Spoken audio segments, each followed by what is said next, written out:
It-tmexxija tal-Aġenzija Identity Malta flimkien mal-General Workers Union iffirmaw ftehim kollettiv ġdid għal 5 snin li ġejjin.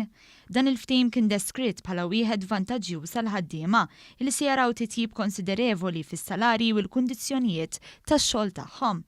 Fil-fatt, iż-żieda medja fil-pagi fil-5 snin li ġejjin se tkun ta' 18% b'dawk fl-iskali t'isfel l-aktar li se jaraw titjib fil-kundizzjonijiet tagħhom. Il-kap eżekuttiv tal-Aġenzija Identity Malta, Anton Sevasta, faħħar l-impenn u d-dedikazzjoni li bih jaħdmu l-ħaddiema ta' Identity Malta. Is-Segretarju Parlamentari għar-Riformi Giulia Farrugia Portelli saħqet dwar l-importanza tal-ħarsien tal-kundizzjonijiet tax-xogħol u kif dan se jkun rifless ukoll fit-tniedija tal-politika favur is-saħħa mentali. Farrugia Portelli rimarkat kif Identity Malta se tkun fost l-ewwel aġenziji tal-Gvern li se tipprovdi kemm l-għajnuna kif ukoll it-taħriġ lill-impjegati tagħha sabiex dawn ikunu mħarġa jarfu sintomi marbuta mas-saħħa mentali u jkunu jafu kif għandhom jgħinu lill-kollegi tagħhom f'dan il-mument.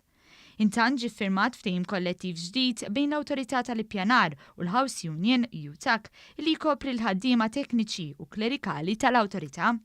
Dan il-ftehim jaffettwa l-kundizzjonijiet tax-xogħol ta' 254 ħaddiem u jkopri sas-sena 2023.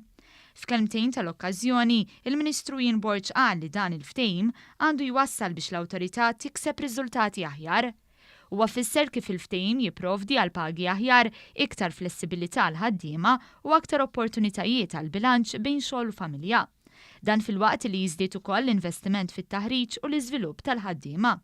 Il-ftehim ġie ffirmat wara li f'Novembru li għadda l-Awtorità konkludiet ftehim kollettiv għal ħaddiema fi grad professjonali tal-Awtorità tal-Ippjanar.